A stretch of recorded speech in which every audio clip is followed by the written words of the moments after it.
Cease fire की मियाद खत्म हो चुकी है और ईरान ने सीज फायर को आगे बढ़ाने से इनकार भी कर दिया है। और ट्रंप कितने डरे हुए हैं स्क्रीन पर आप देखिए।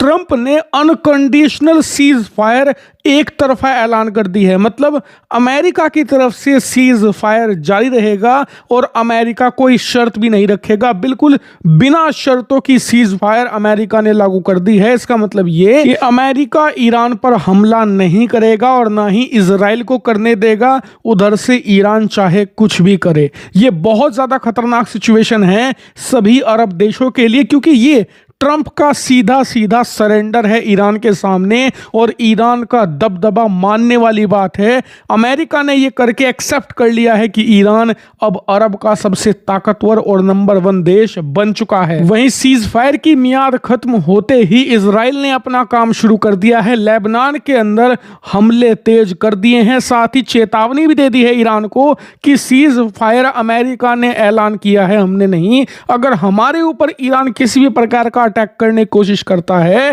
तो जवाब बहुत जबरदस्त देगा इजराइल। वहीं ईरान की तरफ से भी थ्रेट आने शुरू हो गए हैं। आप अपनी स्क्रीन पर देखिए, ईरान के जो स्पोक पर्सन हैं उन्होंने ये जारी किया है एक मैप जिसमें आप देख सकते हैं अंडर सी केबल्स। ये इंटरनेट केबल हैं जो दुनिया भर में इंटरनेट पहुंचाती हैं। आपके और मेरे घर में जो इंटरनेट पहुंच रहा है, इंफॉर्मेशन पहुंच रही है, इन्हीं अंडर सी केबल्स के जरिए आती है और इन्हें काटने की धमकी दी है। ये भी कहा है कि ये दुनिया की नस है, अगर हमें परेशान किया गया और हमारा हुक्म नहीं माना गया तो हम अब इन्हें भी नुकसान पहुंचाएंगे। वहीं ईरान के मिलिट्री प्रवक्ता ने क्या बयान दिया है खुद अपनी स्क्रीन पर देखिए।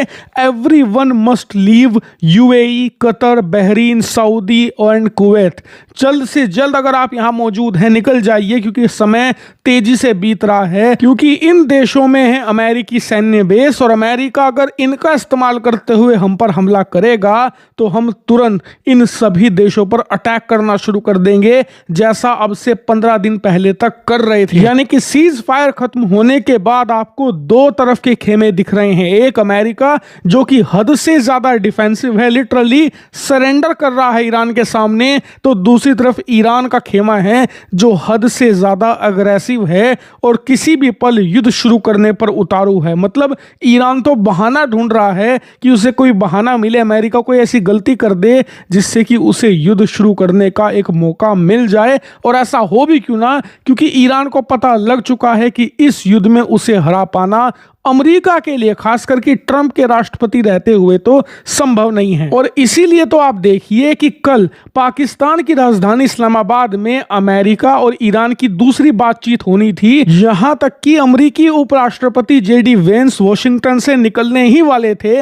लेकिन ऐन वक्त पर ईरानियों ने बात करने से इनकार कर दिया और वो राजधानी इस्लामाबाद भी नहीं पहुंचे, जिस वजह से दूसरा शिखर सम्मेलन हो ही नहीं पाया और बातचीत इस युद्ध को रोकने की वो भी नहीं हो पाई, ना ही सीज फायर को एक्सटेंड करने पर कोई सहमति बनी है। हालांकि फिलहाल अमेरिका की पहली प्रायोरिटी यह है कि किसी तरीके से जो अमेरिका ने ये एक तरफा सीज फायर लागू किया है इस पर ईरान को भी सहमत किया जाए, ताकि फिलहाल युद्ध का खतरा टले। क्योंकि अब सीज फायर खत्म होने से सबसे बड़ा नुकसान यह है कि फिलहाल ईरान को पूरी छूट है किसी भी देश पर कोई भी हमला करने की, क्योंकि सीज फायर एग्रीमेंट से वो बंधा हुआ नहीं है। यानी कि युद्ध कभी भी शुरू हो सकता है। यह भी संभावना है कि जब मैं ये वीडियो बना रहा हूं ना, इस समय भी युद्ध शुरू हो जाए। यही कारण है कि पूरे मिडिल ईस्ट में टेंशन ऑल टाइम हाई चली गई है। कच्चे तेल के दाम $100 पर बैरल के फिर से पार चले गए हैं। वहीं दुनिया भर में ऑयल का संकट भी अब मंडरा रहा है। इसीलिए आप चैनल को सब्सक्राइब कर लीजिए, क्योंकि पर्दे के सामने जो हो रहा है वो तो मैं आपको लगातार बता ही रहा हूं, लेकिन पर्दे के पीछे क्या खेल चल रहा है उसकी भी डीप एनालिसिस, वो भी आसान भाषा में और उदाहरण देकर मैं आपको समझा रहा हूं। इसीलिए चैनल को जरूर सब्सक्राइब कीजिएगा और वीडियो को तो शेयर करना ही है।